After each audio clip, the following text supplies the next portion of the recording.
आँख नम ना करो, कोई गम न करो,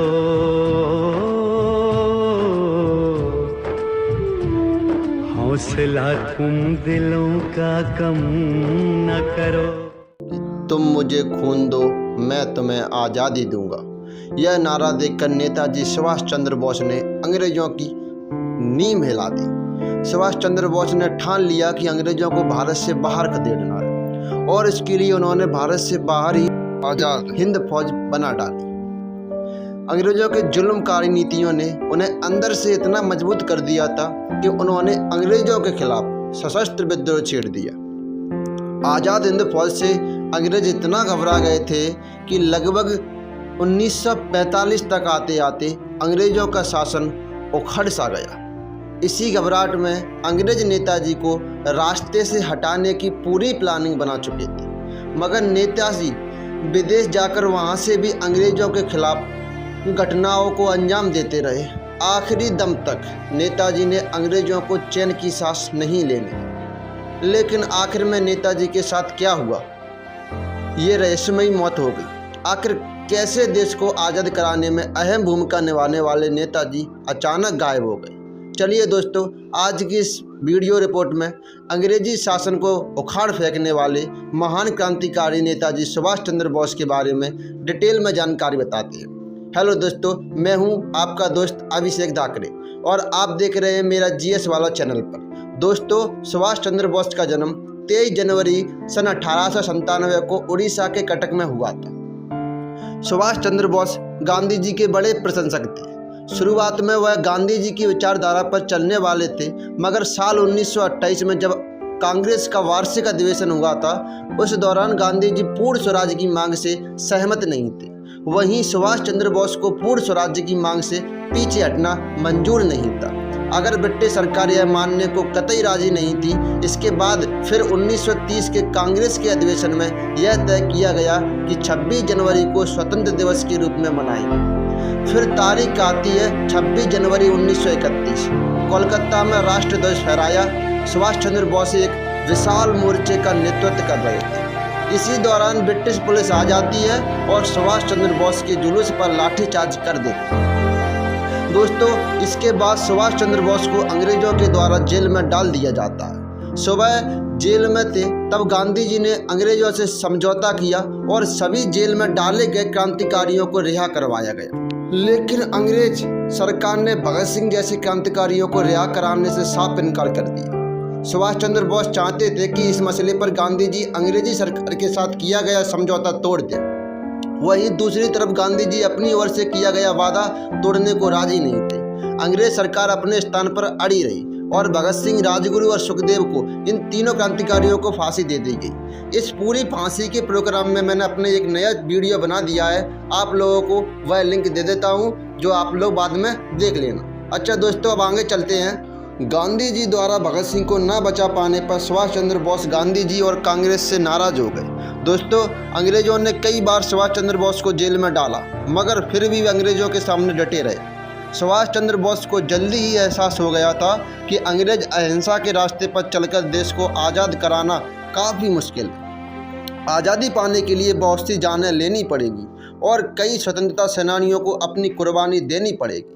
साल 1939 में कुछ कारणों की वजह से सुभाष चंद्र बोस ने कांग्रेस अध्यक्ष पद से इस्तीफा दे दिया और फिर 3 मई 1945 को सुभाष चंद्र बोस ने कांग्रेस के अंदर ही फॉरवर्ड ब्लॉक के नाम से अपनी पार्टी बना डाली और फिर कुछ समय बाद सुभाष चंद्र बोस को कांग्रेस पार्टी से निकाल दिया गया और बाद में फॉरवर्ड ब्लॉक अपने आप एक स्वतंत्र पार्टी बन गई। द्वितीय विश्व युद्ध शुरू होने से पहले सुभाष चंद्र की पार्टी ने अंग्रेजों के खिलाफ अपने अभियान को तेज कर दिया।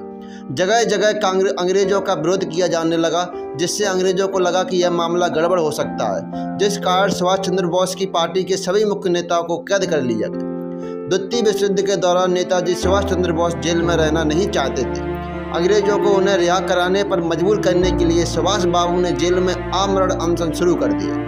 हालात बिगड़ते देख अंग्रेज डर गए और सुभाष चंद्र बोस को रिहा कर दिया गया। लेकिन अंग्रेज यह भी नहीं चाहते कि युद्ध के समय सुभाष चंद्र बोस जेल से बाहर आ जाए और फिर ब्रिटिश सरकार ने उन्हें उनके घर में ही नज़रबंद कर दिया। यहाँ भी वे ज़्यादा दिन तक अंग्रेज़ों की कैद में नहीं रह सके और फिर जनवरी 1948 में सुभाष चंद्र बोस अंग्रेज़ों को चकमा देकर घर से भाग गए और अफगानिस्तान के रास्ते जर्मनी पहुँच गए, क्योंकि यहाँ पर रहना उनके लिए खतरों से खाली नहीं था, क्योंकि अंग्रेज़ों की नाक के नीचे वह बड़ी घटनाओं को अंजाम दे रहे थे, जिस कारण अंग्रेज़ों को उनके रास्ते से हटाने की पूरी तैयारी कर चुके थे। सुभाष चंद्र बोस ने अंग्रेज़ों को भारत से बाहर खदेड़ने के लिए जर्मनी और जापान से मदद मांगी। जनवरी 1942 को उन्होंने रेडियो प्रसारण के माध्यम से अपने क्रांतिकारी विचार देने लगे, जिसने भारत के लोगों में आज़ादी की चिंगारी जला दी। अंग्रेज़ों के लिए यह चिंगारी काफ़ी थी। अंग्रेज़ों का शासन हिल सा गया था, क्योंकि एक तरफ द्वितीय विश्व युद्ध से अंग्रेज काफ़ी टूट चुके थे, वहीं दूसरी तरफ नेताजी के भाषणों से अंग्रेजी सरकार के खिलाफ जगह जगह प्रदर्शन होने लगे। सुभाष चंद्र बोस का मानना था कि अगर आज़ादी की इच्छा भारतीय के दिल में उठे तो भारत को स्वतंत्र होने से कोई नहीं रोक सकेगा। सुभाष चंद्र बोस रूस से होते हुए जर्मनी आए और वहाँ हिटलर से मुलाकात की। साल 1945 में वह जर्मनी से सिंगापुर आए, जापान में रहते हुए। इस साल 1947 में नेताजी सुभाष चंद्र बोस ने भारत से बाहर आज़ाद हिंद फौज सरकार बना डाली और नारा दिया कि तुम मुझे खून दो, मैं तुम्हें आज़ादी दूंगा। इसके बाद सुभाष को नेताजी कहा जाने लगा। फिर नेताजी ने अपनी सेना को मजबूत करने के लिए कई देशों की ओर से द्वितीय विश्व युद्ध के दौरान बंधक बनाए गए भारतीय फौजियों को रिहा करवाकर आज़ाद हिंद फौज में शामिल कर लिया। दोस्तों, अंग्रेजों को कानो कान खबर नहीं थी और भारत से बाहर उनके खिलाफ बहुत बड़ी फौज तैयार हो रही थी। इस तरह देखते ही देखते आज़ाद हिंद फौज में 55,000 सैनिक हो गए थे। नेताजी सुभाष चंद्र बोस ने ठान लिया था कि अब की बार अंग्रेजों का सपना पूरी तरह से भारत से सफाया करना है। वहीं दूसरी तरफ अंग्रेज नेताजी को भारत में ढूंढ रहे थे। जब नेताजी की खबर अंग्रेजों को भारत में कहीं नहीं लगी तो उन्होंने शुक्रिया था कि सुभाष चंद्र बोस उनसे डर करके कहीं छुप चुके हैं। मगर दूसरी तरफ नेताजी अंग्रेजों पर धावा बोलने का पूरा प्लान बना चुके थे। द्वितीय विश्व युद्ध के दौरान आज़ाद हिंद फौज ने जापानी सेना के सहयोग से भारत पर धावा बोला और नेताजी ने यहाँ पर नारा दिया, दिल्ली चलो। नेताजी का यह प्लान था कि वह म्यांमार के रास्ते भारत में घुसकर अंग्रेजों से सीधा मुकाबला करते हुए उनको खदेड़ना चाहते थे। लेकिन तभी यहाँ पर कुछ ऐसा हो जाता है जिसकी आशंका कम थी, क्योंकि दोस्तों जापान जो कि नेताजी के साथ कंधे से कंधा मिलाकर खड़ा था, वह द्वितीय विश्व युद्ध में हार चुका था। यह खबर सुनकर नेताजी को काफ़ी गहरा धक्का लगा, क्योंकि उसमें आज़ाद हिंद फौज जापान की तरफ से लड़ रही थी। जापान की हार मानो उनकी हार थी। मगर फिर दोनों फौजों ने अंग्रेजों से अंडमान और निकोबार द्वीप जीत लिए। यह द्वीप अर्जी हुकूमत आज़ाद हिंद के अनुशासन से रहे। नेताजी ने इन द्वीपों को शहीद द्वीप और स्वराज द्वीप का नाम दिया। दोनों फौजों ने मिलकर इम्फाल और कोहिमा पर आक्रमण किया, लेकिन बाद में अंग्रेजों का पलड़ा भारी पड़ गया और दोनों फौजों को पीछे हटना पड़ा। दोस्तों, नेताजी के अपने क्रांतिकारी जीवन के दौरान अंग्रेजों ने करीब 11 बार इनको जेल भेजा था। फिर तारीख आती है 18 अगस्त 1945। सुभाष चंद्र बोस सिंगापुर ताइवान होते हुए टोक्यो के लिए रवाना होते हैं। जैसे ही इनका विमान ताइवान की राजधानी ताइपे से उड़ता हुआ तो उनका यह विमान दुर्घटना का शिकार हो जाता है और नेताजी की दुर्घटना में मौत हो जाती है। लेकिन दोस्तों, दुर्घटना का कोई भी साक्ष्य नहीं मिल सका। फिर तारीख 23 अगस्त 1945 को जापान की एक संस्था ने यह खबर जारी की कि नेताजी का विमान ताइवान में दुर्घटनाग्रस्त हो गया था, जिसके कारण उनकी मौत हो गई। यह खबर सुनकर क्रांतिकारियों में शोक की लहर छा गई थी। लेकिन इसके कुछ दिन बाद खोज जापान सरकार ने इस बात की पुष्टि की थी कि 18 अगस्त 1945 को ताइवान में कोई विमान हादसा हुआ ही नहीं था।